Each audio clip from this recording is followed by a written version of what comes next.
वाईट कसलं वाटतं की आपल्यामध्ये ती एक म्हण आहे आणि त्या म्हणीची पहिली गोष्ट तुम्हाला सांगतो की एक मोठं वृक्ष असतो, मोठं झाड असतं, किती वर्षाचं असेल, म्हणजे आता जसं शिवसेना यावर्षी 60 वर्षाची होईल, 60 वर्षाचं झाड सुद्धा फार मोठं असतं.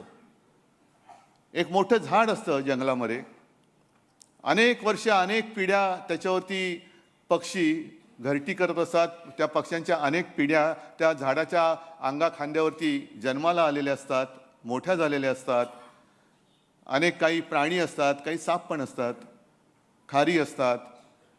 आणि एक दिवस असं येतो की हल्ली जे काय चालले ना, अचानक जंगलाचे इकडे विकास, खाण, तसं खाणीचं कॉन्ट्रॅक्ट निघतं आणि तो कॉन्ट्रॅक्टर येतो आणि कुऱ्हाडीने त्याच्या मुळावरती घाव घालायला लागतो. कारण ते झाड मध्ये येते, ते झाड जोपर्यंत आहे तोपर्यंत त्याची खाण नाही होऊ शकत.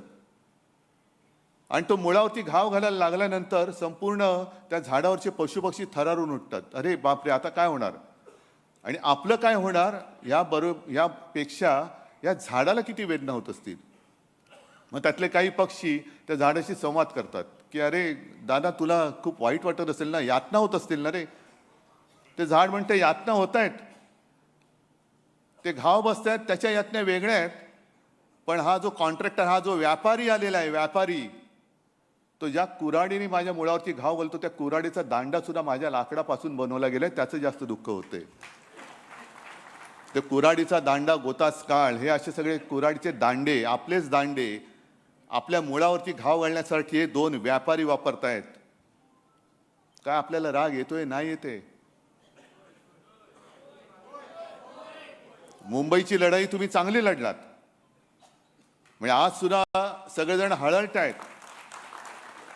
सगळ्या जणांनी आजही मला आणि आपल्याला सगळ्यांना ज्या प्रतिक्रिया येत आहेत देशभरातून येत आहेत की लढाई तुम्ही फार उत्तम पद्धतीने लढलात. जो एक आभास किंवा जे चित्र निर्माण केले गेलं होतं की आता बस संपली, शिवसेना संपली, ठाकरे नाव पुसून टाकणार, त्यांना तुम्ही रोखलत. आणि हे महाराष्ट्र फक्त करू शकतो, हे फक्त महाराष्ट्र करू शकतो. आणि मग असा विचार करा की यांना ठाकरे म्हणजे तो झाड का तोडायचंय? कारण तोपर्यंत त्यांची खाण होत नाहीये. संपूर्ण महाराष्ट्र यांना जो काही पादाक्रांत वेगळ्या पद्धतीने करायचा आहे, गिळायचं आहे, महाराष्ट्र गिळायचं आहे. आणि आपल्याला आपण ही लढाई कशी दिली? यावेळेला पहिल्या प्रथम मुंबईमध्ये सुद्धा पैशाचा वापर केला गेला. अनेक ठिकाणावरनं माझ्याकडे ज्या काही तक्रारी आल्या, दार बंद असलं तर दाराच्या खालच्या फटीतनं लिफाफे फेकले गेले आतमध्ये, पैसे भरलेले लिफाफे. विकत घेताय तुम्ही महाराष्ट्र? मत विकत घ्याल, पण मन कसं विकत घ्याल? आणि जी जिवंत मन आहेत ती आज सुद्धा माझ्या भगव्यासोबत, शिवसेना प्रमुखांच्या शिवसेनेसोबत आहेत, हे परत तुम्ही दाखवून दिलेलं आहात. हीच आपली ताकद आहे. कोण आहोत आम्ही? ठाकरे म्हणजे कोण आहोत? पुसून टाका नाव ठाकरे. बघा आयुष्यामध्ये काय होतंय. शिवसेना काढून टाका, आयुष्यातून शिवसेना पुसून टाका, ठाकरे नाव पुसून टाका, आणि मग मुंबई आणि महाराष्ट्राचा विचार करा. काय होतं, काय शिल्लक राहतंय हा विचार करा. आणि मग ही जे काही गधडे आहेत, शिवसेनेने मराठी माणसाला काय दिलं, शिवसेनेने मुंबईला काय दिलं, शिवसेनेने महाराष्ट्राला काय दिलं? बाळासाहेबांनी मराठी माणसाला जगायचं कसं हे पहिलं शिकवलं. कारण जर जगायचं कसं हेच आपण विसरून गेलो तर जसं पूर्वी गुलामगिरीमध्ये आपण राहत होतो तसं या दोन व्यापाऱ्यांचे गुलाम म्हणून आपल्या नशिबी जीणं येईल. गुलामीचं जीणं कदापि जगणं मी शक्य नाहीये, अजिबात नाही. मेलो तरी 72, पण त्या दोन व्यापाऱ्यांचा गुलाम बनून मी आयुष्यात कधी जगणार नाही, ही शपथ सगळ्यांनी घेतली पाहिजे. किती कराल वार? आम्ही काय लढाईला घाबरणारी माणसं नाही आहोत. मराठ्यांचा इतिहास जेवढा रक्तरंजित आहे, कदाचित तेवढा रक्तरंजित इतिहास आपल्या देशातच नव्हे तर जगाच्या पाठीवर दुसऱ्या कोणाचा असेल.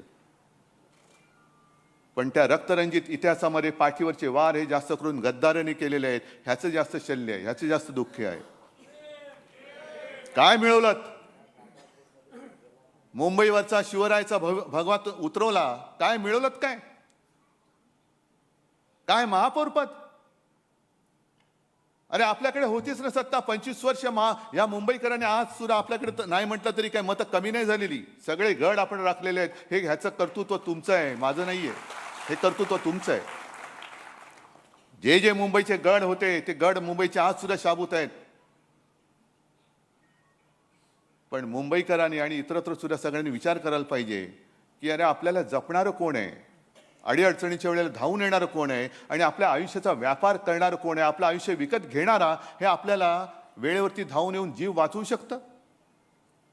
जीव वाचवणारं कोण आहे आणि आपल्या जीवाचा सौदा करणारं कोण आहे हे सगळ्यांनी एकदा विचार करण्याची गोष्ट झालेली आहे. आपण लढतो, आपण लढणार.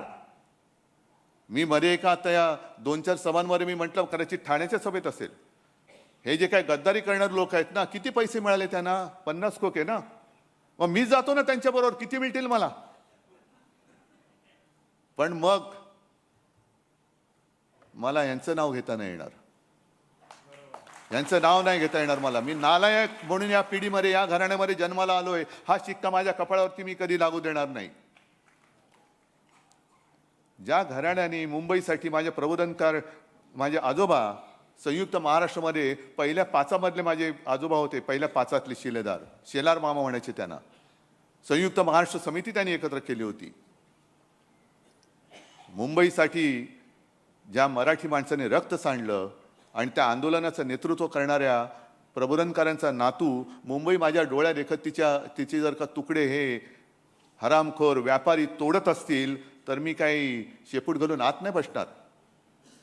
मुठभर असतील तरी मुठभर, पण त्या मुठभराने त्यांच्या छाताडावरती मी प्रहार केल्याशिवाय राहणार नाही. तडजोड तिकडे होऊ शकत नाही, तडजोड अजिबात होऊ शकत नाही. आज सुद्धा हळुवारपणाने आपल्यावरती जे एक सांस्कृतिक आक्रमण होतंय, आम्ही अस्सल मराठी बोलणारे कडवट कट्टर देशभक्त हिंदू आहोत हे वारंवार आम्ही सांगतो आहोत. 92-93 साली मुंबईमध्ये जो काय दंगा झाला, कुठून आला होता हिंदू, कोण होता? आज सुद्धा तुमच्यामधल्या अनेकांवरती तेव्हा सगळ्याच्या काही केसेस होत्या त्या आज सुद्धा आहेत. श्रीकृष्ण अहवालाचा जो काय आयोगाचा जो अहवाल आला, तो अहवाल आपण म्हणजे मनोहर जोशी मुख्यमंत्री होते, केराच्या टोपलीत टाकला होता. वाजपेयींनी सांगितलं नाही कचरे में नहीं डालना, उसको वापस निकालो. भाजपचं काय जाते? एकही सुद्धा भाजपला मला नाही वाटत त्या अहवालाच्या मध्ये दोषी किंवा त्याच्यावरती केस झाले असेल. एक पण नाही. कपडे बचावणारे तुम्ही, गोळीला तुम्ही आणि पोळीला आम्ही, अशी भाजपची अवलाद. म्हणजे प्रत्येक वेळेला लढा म्हटला की शिवसैनिक, कोणती आपत्ती आली का पहिला शिव